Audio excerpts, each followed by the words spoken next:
check. Are we live? Right, we are live. Hello, everybody. Welcome back to the United Way.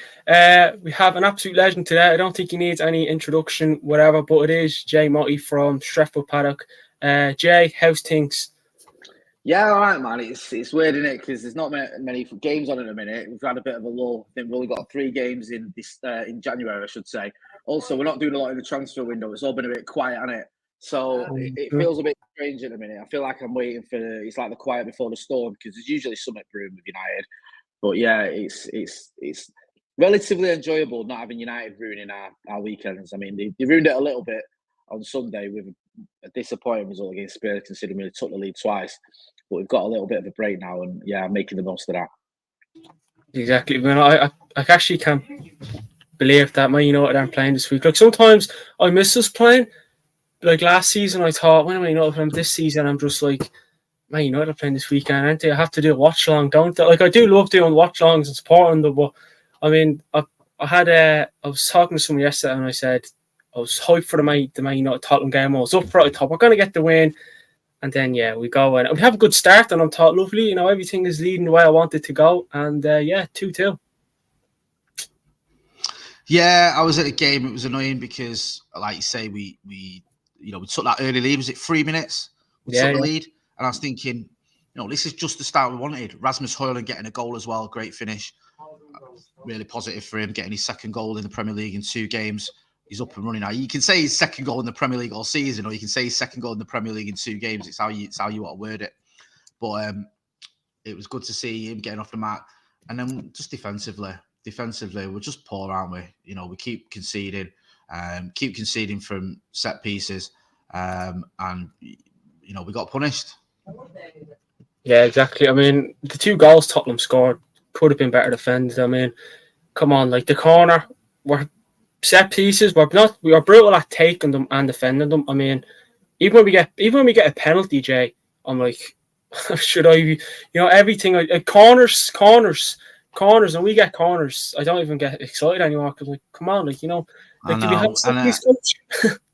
I know it's sad to say, because we was this talk on that we worked on set pieces. I think Eric Ramsey had been the coach that come in, and then the club said, well, actually, he's not just a set piece coach; he coaches other stuff as well. And whether it's defending corners or trying to score from him, some set pieces were just terrible. Same with free kicks. We rarely score free kicks anymore. And I thought at one point Bruno was going to be a great free kick taker, but it's not really happened for him, has it? I know he gets the odd one. Eriksen used to take some decent free kicks for Spurs. Not really seen much of that from him at United. So yeah, it's just, I don't know. It's like we're not making the most of mind you. Yeah, that's a good point.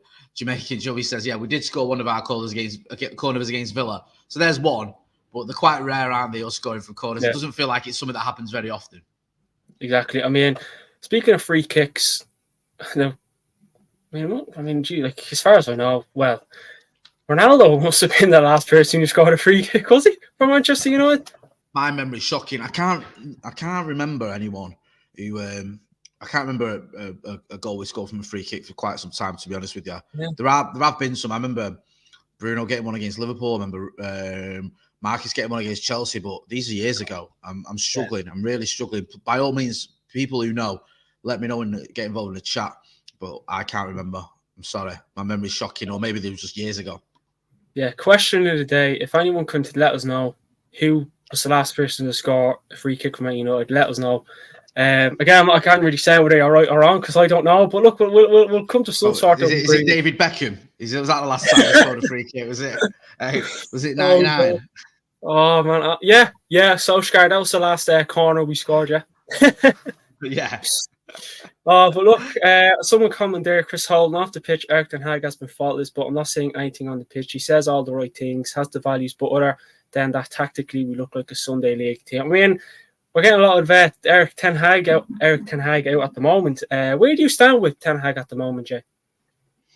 I think he's having a disappointing season. I think that's fair to say. I think we expected to kick on. I expected us to kick on from last season. I thought last season was fantastic. Finishing third and the trophy was what I realistically was hoping for, a top 4 finish and a trophy. We got that. But this season, I expected more. I expected us to get out of the group in Europe. I expected us to be at least in the top 4 positions. Excuse me. And we haven't seen that. And we've had far too many bad results, especially at Old Trafford. Last season at Old Trafford, we were fantastic. We were phenomenal. You look at the teams we beat. Following that defeat to Brighton on the opening day, we didn't lose another league game at Old Trafford. We only lost one game, I think, in Europe, which was against Sociedad, which was down to that awful penalty that was given against us, where the ball hit Martinez's knee, I think, and then his arm. And we beat the likes of Liverpool, City, Arsenal, Barcelona. We beat everyone practically at Old Trafford. Away from home, there was some really devastating results, which you don't need to go into. This season, we've been poor away from home and poor at Old Trafford, and it's a bad combination. Now, I've said it many a time, and it's not exactly the most insightful comment, but if you keep losing football matches as Manchester United manager, you're going to lose your job. He has to turn it around. I still believe in him. I want to see him being given another season. I want to see him being given a chance to work under Sir Jim Ratcliffe and Ineos. Now, a lot may depend on where we are in the summer. If we finish 11th, is he going to get another season? Probably not. Even if we finish 5th, he might get another chance. They might go, okay, you've just missed out on top 4. If we do something in the FA Cup as well, that could help his cause. But I would like them to say, look, not been a great season. Let's give you one more, let's give you at least another season to try and fix it. Let's get some transfers in the summer, and let's try working under this new model and see if we can have success that way. Because I think Erik ten Hag is a good manager. I think he's a good coach. I just feel like United went too far one way. We went from this sort of policy of the club or whoever deciding a lot of transfers. So the hierarchy, whether that was Ed Woodward or the scouts or whatever, they go to Jose and go, we've got you this player, Fred, who we obviously didn't want. They go to Ollie and go, we've got you Donny van der Beek, who we obviously didn't want. Now they went the other way and went to Erik ten Hag, who do you want? So he was like Martinez, Eriksson, who were 2 good signings. Malacia, another decent signing. But then he's like, I want Anthony, I want Mount, I want Onana. And they just kept going, yeah, no worries. And at some point you have to say, hang on a minute, we've got a player that's cheaper that fits the bill. We've got another player that you can get in, not necessarily just constantly buying you the signings that you want, because at times that doesn't always work out. And what you've seen with Erik ten Hag is he's just gone back to Ajax almost non-stop and tried to get players that were at Ajax, all from the Dutch league. Even Mason Mount he knows, I think, from the Dutch league. So he's doing a decent job. Not a great season. I'd give him more time, but I'd also try and get this structure in place that we keep hearing about, where the sort of signings are going to be a bit more structured and a bit more well thought out and planned, rather than just the manager going, oh, I used to work with him at Ajax, let's sign him. Yeah, I could agree with you more there, Jay. I mean, I just, I don't get Ten Hag's obsession with Ajax players. Like, again, Martinez walked out last season. I mean, it's nice to see him back. It was almost like a new signing when he came on Sunday. Probably, yeah, I mean, look, I would give him more time. And again, people commented on, what John's have done before, post-match shows, whatever it is, and they keep asking now, do you want Ten Hag out? I'm not saying no to be spiteful. I'm saying no because, again, I just don't see the answer to sacking another manager. And then, but this time next year, we're back here again saying, so what we're going to do with this, and it happens again. I mean, the signings we got, Onana, not really working out. I was happy when we bought him. I thought, here we go, this could be great. And it definitely hasn't been the main favourite at Manchester United. Mason Mount, I mean, I'm not sure about you, but I still don't get that signing sitting here today. I think the problem with Mason Mount is I wasn't mad keen when we were linked with him. I'm not going to pretend I was, because the evidence is there on camera. I said it. Yeah. But once you got him, you think, okay, the manager wants him for a reason. The problem you've had with Mason Mount, and you can't, I'm not trying to make excuses here, but you can't legislate for a player being injured. Now, Mason Mount's injury record was pretty good. I know he'd missed a few games the previous season, but he wasn't a player that I thought of as always being injured.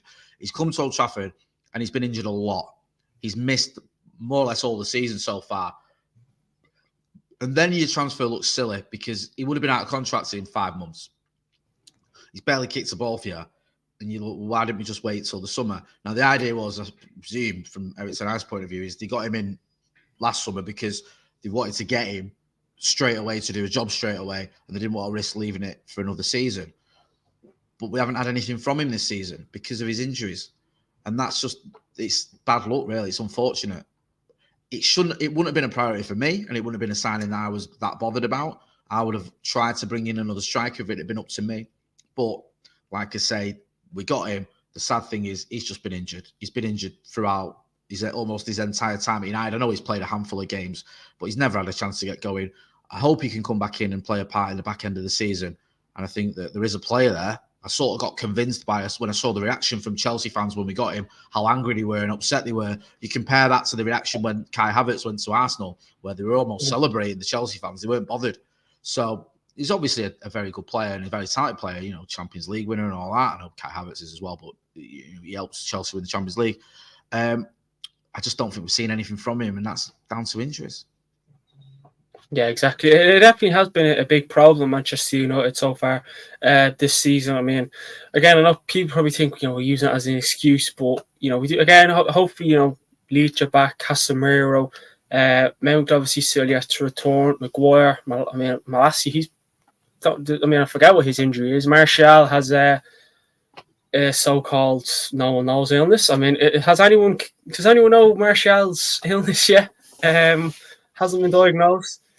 No, I don't know what's going on. It's a bit of a weird one, isn't it? Because it's dragging on a little bit now. It's been a few weeks.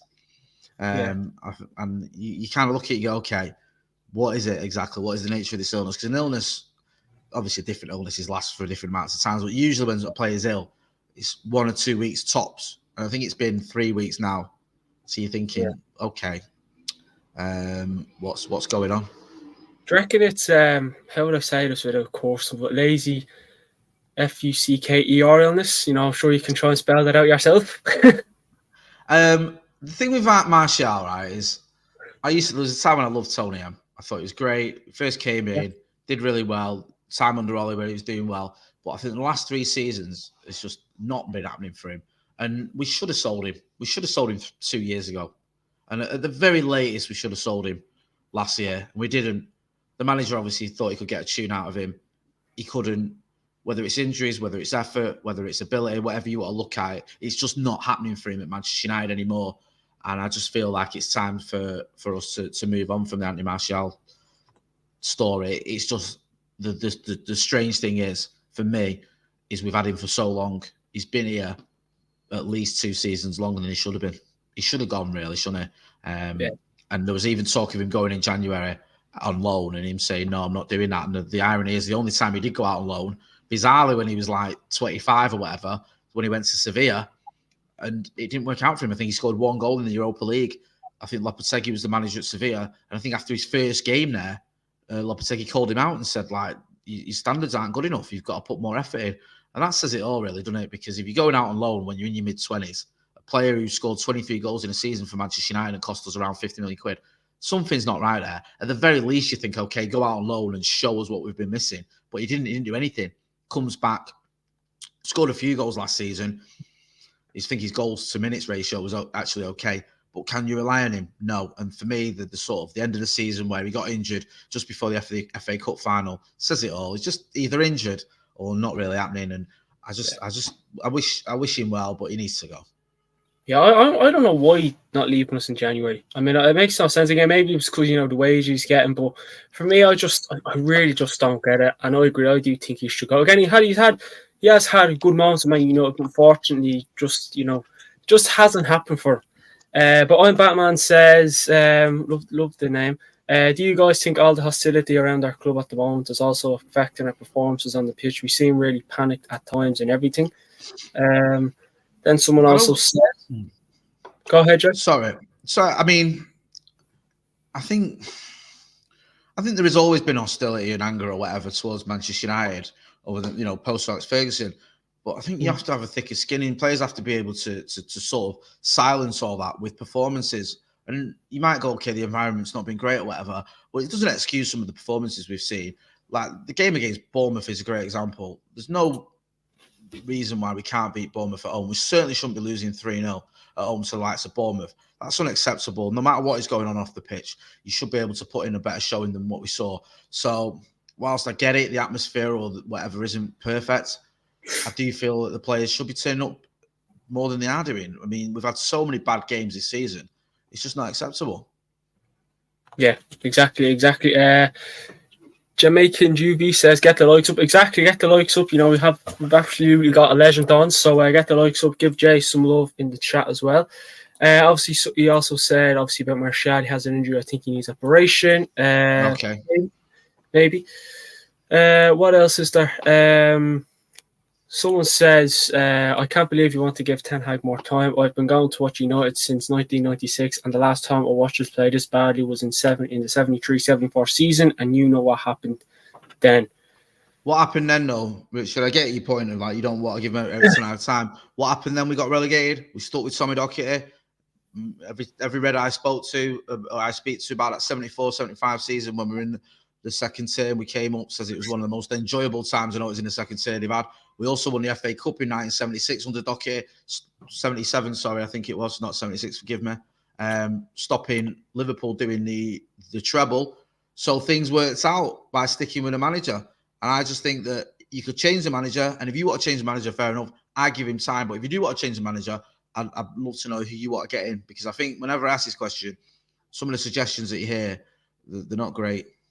No, I mean, Mourinho got sacked yesterday, and I see Man United fans want Mourinho back. I mean, come on, I can't believe people have the brain to say let's bring Mourinho back. He didn't work out for us then. What makes you think it's going to work out for us now?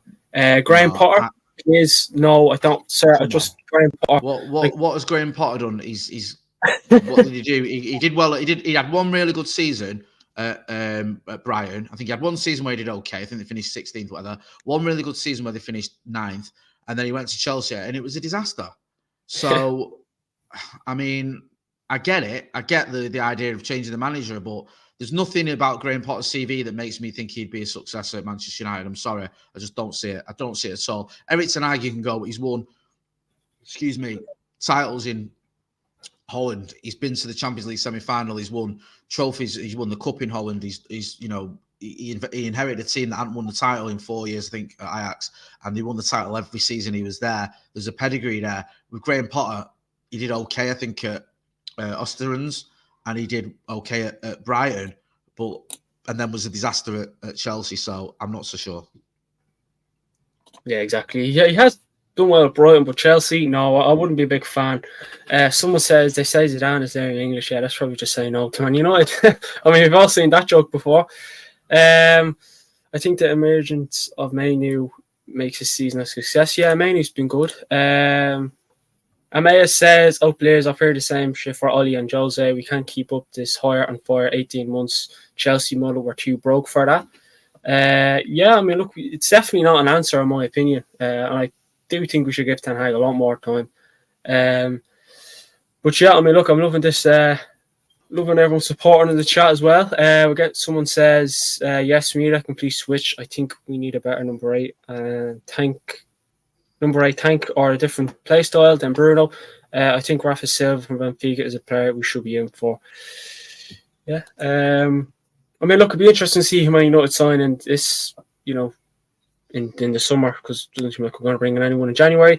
Richard says, so it was. I think this may be back to what you said, Jay. So it was, but it wasn't Tommy's fault. It was the previous manager, and it was too late for Tommy then. Now, Richard, if you want to get rid of Ten Hag, who do you want to get in? Who do you see? Who do you think is the right manager to come in? Yeah, exactly. I mean, again, no one's going to give you... I'm up for having a chat about it. And, you're going back to this is the worst you've seen. All right, fair enough. I want to stick with the manager. I'd give the manager more time. I think he giving him time under this new regime, he could have success. But if you don't, great. Who do you want to see? Exactly. I mean, I can't give anyone an answer because I want Ten Hag to stay. Simple as that.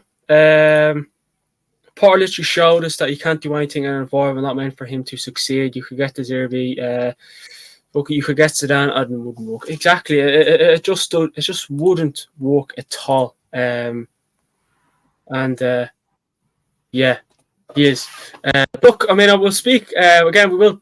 I love this conversation with Eric Ten Hag. Again, will Manchester United sack him? Will Man United not sack him? It may be just like we did with Van Gaal, get it to the summer, and then we could be sacked. But I just can't. I just don't want us to get rid of Ten Hag. I mean, I just, I'm not saying that because, I love the man and all that, but I just do think, if he could, just give the man time. Just give him till the summer at least, you know what I mean? Because, again, someone probably say, so if you're saying Zidane was sitting there, you're waiting for the job, he'd accept it, would you take it? Maybe not. Someone says Ruben Amorim, I think that's the sporting manager. I mean, look, Jay, saying something yesterday, does United need someone like, an Ange Postecoglou to come in, or, or is just like, what is, the answer to this, because like you said at the start, when the players play poor, the manager, kind of gets the backlash. But how do you reckon this can stop? Do you reckon we just stick with Ten Hag and, let these players know that, listen, doesn't matter what you do, he's not going anywhere? Because it's worked in the past, player power is what I kind of say. Yeah, I mean, the issue you've got is you haven't got, for me, a stand. It's not just about whether Ericsson is good enough. There isn't a standout coach. When Van Gaal went, the reason he went was because Jose Mourinho was right there, and at the time, a lot of people wanted Jose Mourinho, but he's right now there isn't. And someone's saying Ruben Amorim. I think he won the title with Sporting. Was it 2 years ago?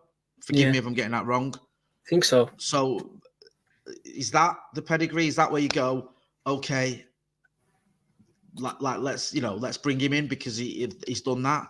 That doesn't, to me, say anything where you go, right, he's going to be a great Manchester United manager. Also, Richard Hawkins come in there and he said, who do we get in? I don't know. That's why we need a good director of football. But that's the thing. Is like, I don't think there is a standout candidate there where you go, he's the one.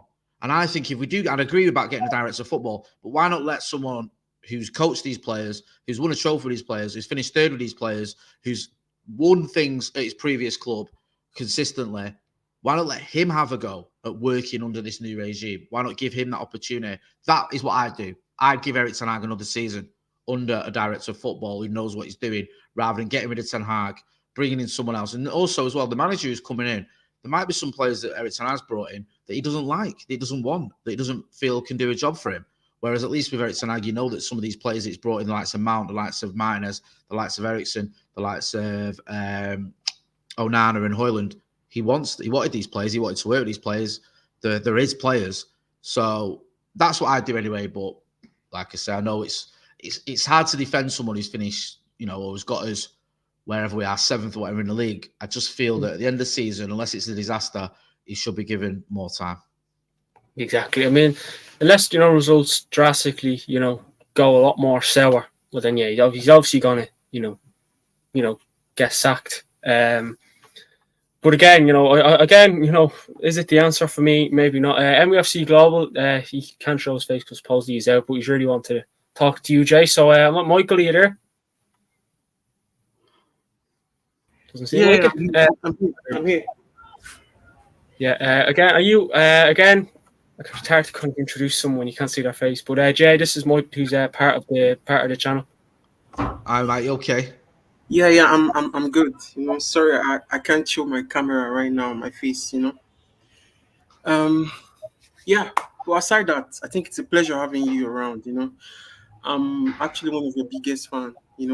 Right from Nigeria, and it's great. It's great knowing that you honored the invitation coming to the United Way YouTube channel for this show. It's a pleasure having you. So there are lots of questions, that we want to ask, or some kind of talk show or interaction we like to have. And, first and foremost, there's this situation concerning Manchester United and what Sir Jim Ratcliffe, is about to do or is willing to do by summer, because everybody expects, a lot of business to happen during the summer in terms of player sales, in terms of, player purchases. And do you reckon that, some players we may not expect? Because I've seen some accounts on Twitter, talking about players like Bruno, players like Rashford, being the problem. Like being one of the major problems we're having. Do you reckon we might see a surprise sale of the big name of senior players we have? Do you reckon we see something like that under Ratcliffe's era? I think that the issue, and I've seen accounts saying Rashford's the issue, Rashford's the problem, Bruno's a problem. Okay, and it's like the same with Ten Hag. If you don't rate Ten Hag, if you don't rate anyone, okay, fine. Who do you rate then? If you want to get rid of Bruno, who's stepping up in that team? If you want to get rid of Marcus Rashford, who's stepping up on that team? I've seen people say we should sell Rashford and buy a better left winger. Fine, okay. Who's that going to be? Because if you look over on the right-hand side where we've bought, is it 3 successive right wingers who've been disasters or borderline disasters. Anthony, I don't think, has got a goal or assist all season. Jadon Sancho's playing for Dortmund, and Pulisic, to be fair, the kid is only a youngster. But we haven't had anyone who's come on the right-hand side and smashed it. Certainly not got anywhere near the numbers that Marcus Rashford got last season. So if you want to get rid of Rashford and then replace him, fine, but you still need to sort out what's going on the right-hand side. I've got no faith that you can just snap your fingers and go out and buy a left winger who's going to just come in and do the job that Marcus Rashford was doing last season, for example. Bruno's the same. People saying, you know, I've seen this argument almost since Bruno arrived. Bruno's overrated. He's this, he's that, he's the other. Fine, if you took Bruno out of that team, who's stepping up? Who's doing the job that Bruno can do? Because Eriksen's a decent player. I like Christian Eriksen. I don't think he's the same level as Bruno. I don't think Scott McTominay's anywhere near the levels Bruno was. Bruno rejuvenated that team when he came in to a way that Scott McTominay couldn't do that. And also the likes of Casemiro and Kobbie Mainoo with different types of players. So this whole idea of, you know, get rid of this, Bruno's a problem, Rashford's a problem, you hear it quite a lot. And I think, okay, but who's stepping up then? I don't think those 2 players that we mentioned are the issue. And I certainly don't think replacing them should be a priority. You have got, I think, about 4 or 5 other positions on the pitch where there's question marks about it. There's question marks about the right wing for starters. That's a bigger priority for me than the left wing. There's question marks about whether Casemiro, has he still got the legs in him? Can we rely on just Kobbie Mainoo? Do we need another midfielder? The right back seems to be a bit of an issue. Is it going to be Aaron Wan-Bissaka? Is it going to be Delo? What's going on there? Centre back, you look at the injuries we've had this season. We've had Johnny Evans, a 35-year-old, playing a lot of games. There's other areas where Manchester United need to buy players and bring players in. And I think if you take out 2 first-teamers in Rashford and Bruno, you're giving yourself more problems to solve at a time when you shouldn't be doing that. Yeah, that's great. Yeah. So in your opinion, I know you said just Bruno and Rashford, they are basically not the problem of Manchester United right now. That they're not the problems. But what do you think? Or let me ask you this: what do you think is the problem of Manchester United if we take away Bruno and Rashford? You know, there are a lot of controversies, obviously, because we still cannot pinpoint what exactly is the problem. Obviously it's not the manager, because we've had several managers come in and somehow they underperform with some of these players. So do you reckon that it is some players in the squad? Obviously we know the Glazers, but the Glazers don't kick ball. The Glazers, they just are not the major problem in my opinion. So do you think some players, or could it be the managers we've been getting, they're not that good enough? Or what could it be? What exactly is the main problem? I think for me, the problem posed to Alex Ferguson a lot has been the structure at the club. We've not had a proper strategy or a structure in place like a lot of successful modern football clubs do. So Alex Ferguson was more than just a manager. He did so much more than that. And then we tried to replicate that at times. It hasn't worked. And if you look at the managers we've had, a lot of the time we've gone through this cycle of Moyes comes in, he has his targets, he doesn't really get them. He ends up with, I think, Marouane Fellaini and then Juan Mata in January. Probably not enough. Well, it isn't enough. He goes, Van Gaal comes in, he gets signed. We signed a lot of players. Some of those players he might have wanted. Others he obviously didn't, because he didn't play them, or he played them out of position. And it looked like it was a bit of a mess at times. Then Jose comes in when Van Gaal gets sacked. You buy Jose the players that he wants to a certain degree. Then the second season, or the third season, when we finished 19 points behind City, he doesn't get the players he wants. He isn't backed. And then when he gets sacked, the manager inherits players that Jose had signed that he doesn't want. So you have a situation where Oli comes in and he's got the likes of Alexis Sanchez, he's got the likes of Romelu Lukaku, who obviously doesn't rate. Then when he goes, you have the same sort of cycle again with Ralph Rangnick and then with Erik ten Hag. And that's part of the problem. If you've got a director of football, if you've got a strategy in place, they can bring players in they know are going to work with the manager. And if the manager doesn't work out, they know they can get a manager to succeed him who can still work with these players, because that's what a good director of football will do. And I mention this a lot because it pains me to say it, but it's been successful at Manchester City. And you can look at it and you can go, okay, it's been successful because they cheated and that's why they've got 115 charges hanging over them. But they've also had success, not just because they've had loads of money, which they have, but they've also spent it wisely and they've had a strategy in place. So when you have someone like Roberto Mancini, he's not the greatest manager that's ever lived, but he's still a good manager and he was able to win a title. Manuel Pellegrini isn't that amazing as a manager, as a good manager, but was able to win a title because the club and the structure is in place there. And when Pep Guardiola comes in, he continues that success and takes it to another level. And if you look at what City were doing, they were buying players before Pep arrived, knowing that those players could play under him, knowing they were going to get Pep Guardiola in. So when they bought the likes of Raheem Sterling and Kevin De Bruyne, they were buying players that they knew were going to be able to play under Pep Guardiola. So when he came in, he was happy to work with these players because they were players that fitted his system. Liverpool, a similar situation. You look at Jurgen Klopp, very successful at Liverpool. They were buying players for his system. They were scouting players for him, knowing that those players would fit in. When they brought in Jurgen Klopp after Brendan Rodgers, they knew that was a sort of seamless transition because the style was similar. It wasn't like you were going from one extreme to the other. So you could continue that and progress and buy players that could play in either system under either manager and still scout the same players that you were already scouting. And it made a lot of sense. United haven't had that. We've had it, and you saw there's an article in The Athletic which has explained just how haphazard our transfer policy has been. We were the club that could have bought Erling Haaland for £4 million, and we didn't. Why? Because there's no structure in place. If we'd have had a proper structure and a proper director of football knew what he was doing, when Ole Gunnar Solskjaer says, I've got a kid here who's banging in goals for me in the Norwegian League, who's going to be a phenomenal striker, you can get him for £4 million, I think you should do it. We would have made that deal happen, but we didn't.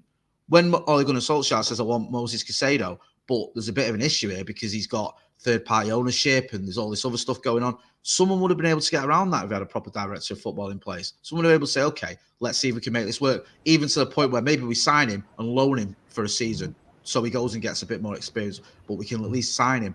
We didn't do that. Let's not forget, we were able to sign Carlos Tevez when he had third-party ownership.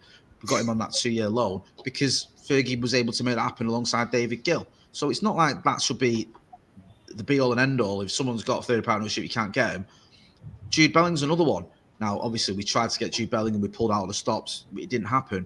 But you have to wonder, don't you, that had we had a better structure in place, could we not have made that signing happen? Could that not have been a realistic target for Manchester United? Or could we not have got maybe Declan Rice before he became worth £100 million? Could we not have got Caicedo before he was worth £100 million? Could we not have got Haaland before he went to City? Real structure would have maybe made some of these deals happen. Yeah, remember when Rangnick was manager, interim manager, he recommended Alvarez, Diaz, them sort of players, and he got told no. So again, you can't always look at the manager. You have to look at upstairs. And again, we always look at the Glazers because they are the main issue, in my opinion. Let me just say this. I agree with what Jay said. Because the structure, Manchester United don't have. We don't have a sporting director, So you look at the recruitment. Our recruitment over time has been shambolic because you just made mention.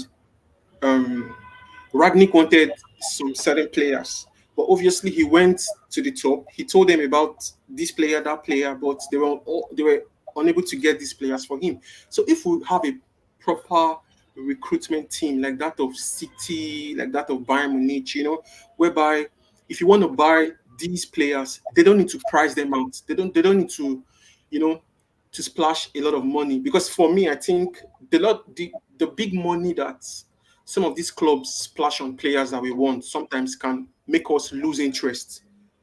But at the same time, when these players put a lot of money on players, we get pressure to get these set of players, if you know what I mean. So it boils down to the recruitment. So I think Sir Jim Ratcliffe should come in and, put in some certain structures, put in some measures to ensure that and get the right people in to make sure that, what we've been doing since since 2000 when the Glazers came on board. I think in the early 2000s, all those things need to change. Proper structure, the right people, they need to come in to change all those things. And when they get the right players, I think we'll be all right. Look at Anthony, for instance. We got Anthony out of pressure.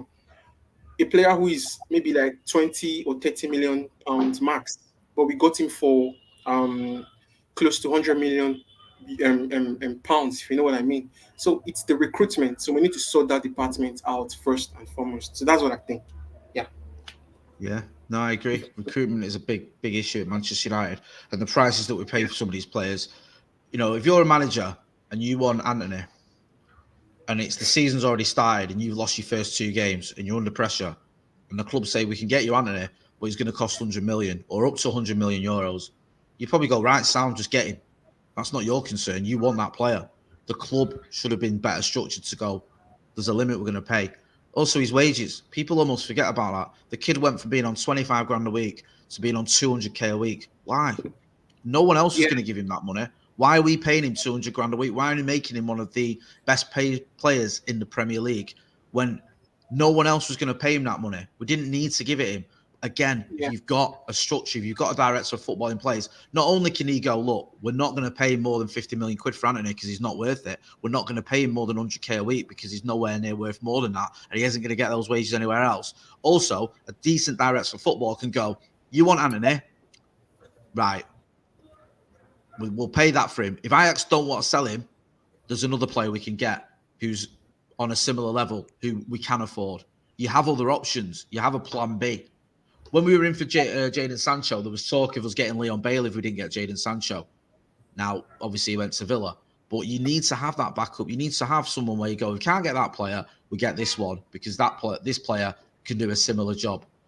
You can't just go, well, it's that player or bust. And the mad thing about the Anthony signing for me was that because we bought Lisandro Martinez for 56 million quid, because Ajax had sold other players as well, don't forget in that summer they sold, they didn't need to sell Anthony. So they could say, we're not selling him unless we get a ridiculous amount of money for him. So it's almost like Manchester United helps Ajax play hardball. Because if Ajax hadn't sold Lisandro Martinez, I know they sold other players, not just him, but if they hadn't sold him, then they might not have been in a financially strong position to go, well, hang on a minute, we don't need to sell Anthony, so you're not having him. So it's like United were the architects of our own downfall. We should have looked at him, we should have gone, look, we can't keep buying players off Ajax because the more we do that, the more they're going to sort of end up taking us to the cleaners. There has to be a limit. Maybe we buy one player and we move on. But we didn't. And we left ourselves in a bad position because the window was nearly going to close. We lost those first 2 league games, lost to Brighton at home and Brentford 4-0 away. So there was bad results as well, bad performances and bad results. It wasn't like it was, we lost at Anfield and we lost at the Etihad.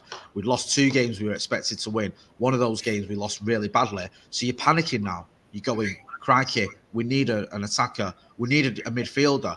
Again, Casemiro. I love Casemiro. He's a very talented defensive midfielder, one of the best, arguably, the game has ever seen. But we signed a 30-year-old on a 4-year deal with an option for a further year, giving him, 280k a week, whatever it is, on a £70 million deal.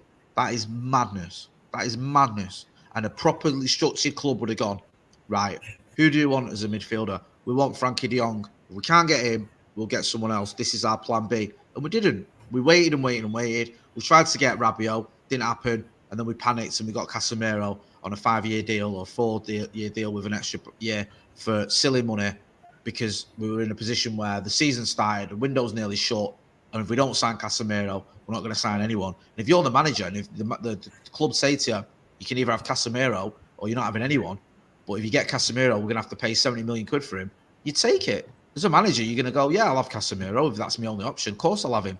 So I don't blame the manager for that. I blame the club and the lack of structure. Exactly. It's like De Jong. I mean, like the backup. I mean, a backup Casemiro. I mean, I just don't get it. I mean, obviously, he was Jean-Claude Blanc, then Dan Ashworth and a few others as well. Out of them kind of people, who would you look at and say, I want him to come in and I want him to do this, and that's that, because it's been a big issue at the moment, not just in the transfer window. I'll be honest with you. I feel like I can only genuinely answer the second part of that question. I feel like, who do I want to come in? I'd be guessing. I don't know much about Dan Ashworth or Paul Mitchell or whoever else has been linked, Jean-Claude Blanc. They seem to make sense to me. They look like people who've got a good CV and have got experience of running successful clubs or successful brands or whatever. But a year ago, I never heard of any of them. I'd heard of Paul Mitchell, sorry, but I didn't know who Dan Ashworth was. I didn't know who Jean-Claude Blanc was. These are people that are relatively new to me. So I'll be lying to them like, oh, we've got to get this guy in and he's going to solve all our problems. But I can answer the second part of what I want them to do is I want them to look at the structure of the club. I want them to work in tandem with the manager. I want us to start getting the best in class in positions. So we should have the best scouts. We should have the best director of football that is available. Someone who's got a good network of connections. Someone who knows, players from around the world. Someone who can work with a manager and who knows what he's doing. Those are the people we should be getting in. For 10 years or whatever it was, we had Ed Woodward as the most important person at Manchester United. Ed Woodward didn't know anything about football. He's an investment banker, and he was the guy making all the decisions. He was the guy brokering transfer deals when he had no experience of that. And even up to recently, you look at some of the deals we've made that had Ed Woodward's fingerprints on them, and they make zero sense. They don't make, you think, why did we do that? Why did we make that signing? Why did we spend all that money? We're still suffering from it now. We all wanted Jadon Sancho, yeah. Jadon Sancho is a fantastic player. And now we got him. We give him 350k a week. And all of a sudden, all these issues that he apparently had at Dortmund and at Manchester City have started coming to the forefront. Why wasn't this considered when we were signing him? Why didn't anyone think, well, this kid's got an issue with his timekeeping, or he might not be cut out for Manchester United, or it might not be worth paying 350k a week or 400k a week, or whatever it is. Why didn't we have anyone in place that could think about that? People have been mentioning Marcus Rashford as being a bit of an issue. Now, I like Marcus Rashford. He's one of my favourite players, probably my favourite player. But he's just signed a deal where I think he's one of the highest paid players in the Premier League. Yeah. Is that good business? Is he worth that? And I love Marcus, but should he have been put on that deal? Or would a director of football gone, listen, we want to keep Marcus Rashford. He's just scored 30 goals for us, but we're not going to pay him that money. We'll pay him this money. And if he doesn't want it, then he can move on, and we've got another target we can bring in. That's what a good director of football does. And we haven't had that at Manchester United for far too long. Exactly. Stephen Harris says, the standards at the club are not good enough and haven't been for a decade. Eric Ten Hag is clearly trying to address that. Pogba, Lingard, Sancho, Maguire, Greenwood, toxic and unprofessional. Look, again, I don't know who I want us to bring in. Supposedly Dan Ashworth is going to Roma. Jamaican says he wants Jean-Claude Blanc as the man. Bailey is 2 times to where Sancho was being, says Amir. And Jamaican says Ashworth is overrated. Again, it will be interesting to see. Jamaican also says the overall picture as far as structure and we will be taken seriously in negotiation. You can see it in the recent loan deals of Hannibal and Alvaro Fernandez, and even Sancho loan deals. Look, Alvaro Fernandez, I do think was a good player there. Obviously, Pulisic looks like we're going along, but again, it will be an interesting kind of thing. But obviously, time is running short. But again, Michael, anything you want to mention to Jay before we end the stream? Nothing particularly. He has actually said it all. He has given us an insight on what we think, is the problem that the club is facing and what needs to be done, to make sure that we get back on track. But I don't know if I met the conversation late, but I wanted to ask him about, the Sancho, the Sancho situation currently right now. Our fan base is divided, as per the Sancho faithfuls and obviously those who support Ten Hag for what he has done. So maybe briefly, do you think that, the club made the right decision in supporting or in backing Ten Hag in the way he handled the Sancho situation? Or do you think it's quite harsh for Sancho? It's a good question. I think the club made the right decision. I think you cannot have a scenario where you don't back the manager in that situation. If you back the player and not the manager, you completely undermine the manager. And the manager's authority in the dressing room is less than worthless. Now, a lot of people are looking and go, well, Eric Ten Hag didn't need to say what he said. He was asked a direct question. He was asked, why is Jadon Sancho not in the squad for this Arsenal game? Why was he not on the bench? And he answered it in an honest way. He said because his effort in training wasn't good enough.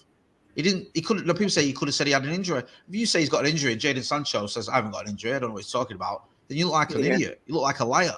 So he said, look, he didn't put the effort in training. Now, managers throughout history have done that, have said certain players haven't done enough. Now, you've got a choice as a player. You can either shut the manager up, prove him wrong by pulling your socks up and getting on with it, or you can spit your dummy out. Jadon Sancho spat his dummy out. He went on Twitter, said it was a conspiracy, or it was not a conspiracy, sorry, a witch hunt, or scapegoat, sorry. He said he's been made a scapegoat, forgive me, and reacted in a way that made it almost untenable for the manager to keep picking him because you've got a player that's calling you out. And I think that the manager did what he felt was right and the club were right to back him. And the sad thing for me about the whole Jadon Sancho scenario is we saw what type of player was at Dortmund, and we've never seen that at United. It's not just under Eric Ten Hag. We haven't seen it under Ralph Rangnick. We didn't really see it under Ole. We just haven't seen it. We didn't see it last season. So, and then he went, we had the 3 months away where he was training in the Netherlands. It's just unfortunate because I would love to have seen the player that we saw at Dortmund, and it's just not happened for whatever reason. So I feel like the manager did the right thing in the end in saying, look, I can't work with it. Yes, it was a little bit harsh, and I would have loved to have seen Jadon Sancho in the team playing like he did at Dortmund, but we've never seen that. So I think the club were right to back him. Yeah, you think there's a way back for him in the summer? Any way back for Sancho? Not under this manager now. Maybe if United get a new manager, but even then, I think it sets a bit of a bad precedent. I think Bird Vicky's there saying Eric was brought in to set a precedent, and he did it properly. He did. We wanted someone to come in and sort of stamp his authority and his team and get the discipline right, and that's what he's done. And if he's got to ruffle a few feathers, then so be it. How much do you reckon we could get for Sancho? Like we won't get a lot. I think the fact he's still relatively young and he's still a very talented player, and he's attacking. He's an attacking player, and those players are always, sort of sought after. I think you could probably get around 40 million for him, personally. Yeah, but I think his value's decreased since he got to United. His best seasons were at Dortmund. There's no disputing that.